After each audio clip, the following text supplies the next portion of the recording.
Bonjour chers téléspectateurs, ravi de vous retrouver dans cette nouvelle édition de votre émission semi-hebdomadaire autour du monde édition Afrique. Comme vous savez, pendant cette édition, on essaye de vous présenter les grands efforts déployés sur la scène africaine de la part de l'Égypte dans plusieurs domaines. Justement, et très rapidement, je dois vous présenter donc un reportage qui va vous donner plus d'informations en ce qui concerne ce forum sino-africain au cours duquel il y avait des messages très importants relancés par le chef de l'État de l'Égypte, Abdel Fattah al-Sisi. C'est justement un reportage. Participer via visioconférence au forum de coopération Chine-Afrique avec la participation du président chinois Xi Jinping et de plusieurs présidents africains. Le forum a été témoin d'une discussion sur les moyens de consolider le partenariat constructif entre le continent africain et la Chine, y compris la coordination et la consultation concernant les défis auxquels les deux parties sont confrontées sur la voie de la reprise économique des répercussions de la pandémie du coronavirus. Le président Abdel Fattah al-Sisi a évoqué l'importance du forum sur la coopération sino-africaine dans le renforcement de la solidarité fondée sur la réalisation d'intérêts communs entre les deux parties afin de faire face aux effets négatifs de la pandémie de coronavirus sur le taux de croissance économique. Dans le même contexte, le président al-Sisi a souligné la nécessité d'achever la mise en œuvre de l'accord de libre-échange africain afin de réaliser l'intégration économique et commerciale, tout en affirmant que l'Égypte s'efforcera d'y parvenir sous sa présidence actuelle du groupement COMESA en attirant les investissements étrangers.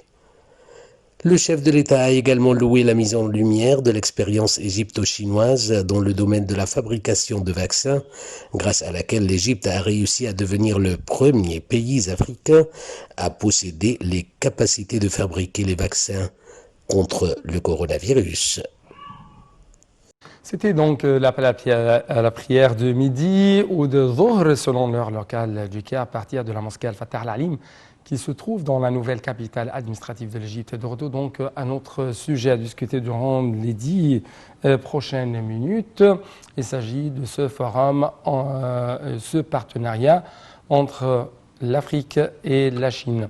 Pour avoir plus d'analyse, pour avoir plus d'explications en ce qui concerne les différentes dimensions très importante de ce forum, nous avons donc actuellement en ligne de la TV internationale Monsieur Jonathan Nazareth. C'est un journaliste angolais, spécialiste des affaires africaines. Monsieur Nazareth, vous êtes toujours le bienvenu sur la TV internationale. Merci beaucoup. Donc, très rapidement, ma question porte sur l'importance de ce forum, si je peux dire, post-Covid.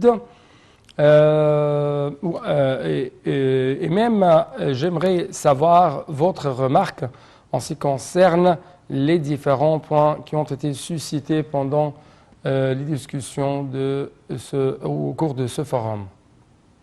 Bien sûr, bonjour pour m'avoir donné l'opportunité de s'exprimer à ce propos. Le président de la Chine a proposé ou annoncé des milliards de dollars pour la réalisation de plusieurs projets en Afrique. Ouais.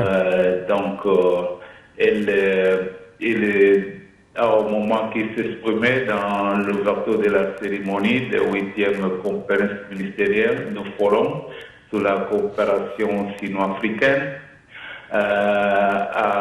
qui a commencé le 29 lundi 2011 à Dakar. Il a souligné un long voyage commence par le premier pas. Donc, ça veut dire que sur ce point de départ historique dans la construction de cette communauté, il a tenu d'avancer 4 propositions aux pays africains.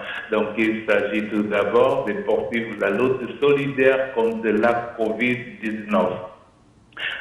Donc aussi, il demande comme proposition d'approfondir la coopération pragmatique, soit ouvrir de nouvelles perspectives à la coopération sino-africaine, accroître les échanges commerciaux et les investissements, partager des expériences, la réduction de la pauvreté, renforcer la coopération sur l'économie numérique et promouvoir l'entrepreneuriat des jeunes africains et le développement. Aussi promouvoir le développement vert face aux échanges climatiques, donc défi majeur de toute l'humanité. Et enfin, la défendre l'équité et la justice. Une fois que les Européens ne voient pas de bons regards, ils se plaignent que la Chine est en train d'endetter l'Afrique, tandis qu'il y a une vision tout à fait différente parmi la Chine et les Africains. Oui, justement, les Africains ont besoin énormément d'avoir de solidarité de la part de grandes puissances mondiales comme la Chine par exemple, et ça à travers non seulement les aides médicales, mais aussi à travers l'injection de plus en plus des investissements dans les économies africaines énormément endommagées par le coronavirus. Donc, comment vous avez vu les discussions en ce qui concerne ce sujet avec plus de précision?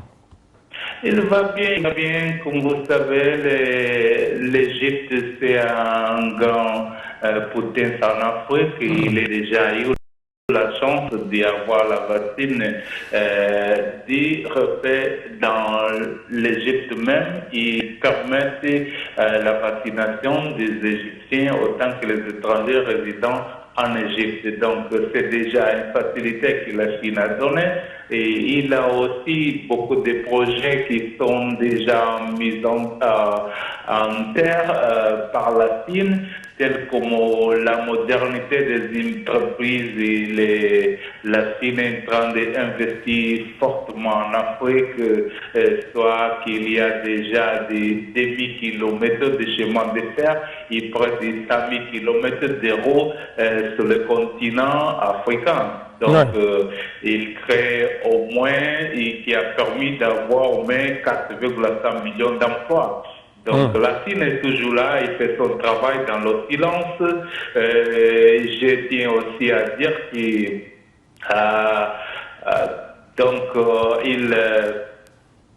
la Chine a déjà beaucoup investi en Afrique, notamment dans l'exploitation des matières premières comme en Guinée avec le bauxite, au Gabon avec le fer et en Afrique du Sud avec le charbon de bois. Donc le cuivre et le cobalt. Et dans la République démocratique du Congo, Monsieur Nazareth, au Niger avec les uraniums. Donc, mais c'est dans le domaine de l'infrastructure que ces investissements sont les plus visibles. Donc, pendant 20 années, les entreprises chinoises ont modifié le visage de l'Afrique.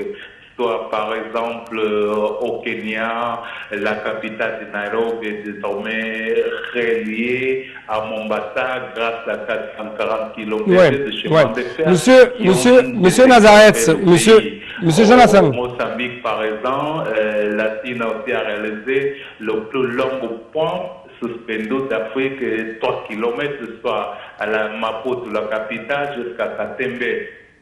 Donc, la Chine est bien présente, il fait son travail, mais il faut avoir la sérieuxité des leaders africains, il n'est pas s'endetter, il fait des choses non pas sérieuses, parce que du côté des Chinois, il est en train d'aider et crédibiliser l'Afrique par ses projets, des grands projets visant à moderniser notre continent. Oui.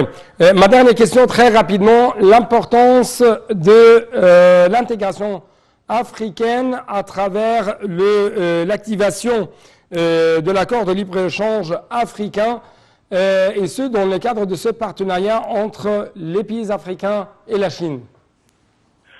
Voilà, dans ce domaine-là, les CAF, comme vous disiez tout à l'heure, la Chine est très intéressée et n'accordait des financements de commerce extérieur d'à peu près de 10 milliards de dollars en Afrique pour soutenir ces exportations et mettre en place en Chine une zone pilote Chine-Afrique pour la coopération économique et commerciale approfondie et en parc industriel de la coopération Chine-Afrique dans le cadre des initiatives de la ceinture de la route. Il va réaliser pour l'Afrique à peu près de 10 projets dans le domaine de l'interconnexion des infrastructures. Il créera avec le secrétariat de la zone de libre-échange continentale, le CAF. Donc la Chine est tout bien présente. Oui. Monsieur Nazareth, je dois vous remercier infiniment pour de telles informations. Justement, je n'ai plus de temps pour continuer notre discussion à propos de ce forum entre la Chine et l'Afrique. Donc, permettez-moi de vous remercier encore une fois. Et c'est la même chose pour vous, chers téléspectateurs. Merci pour votre fidélité toujours. Bonne suite de nos programmes sur NATV International.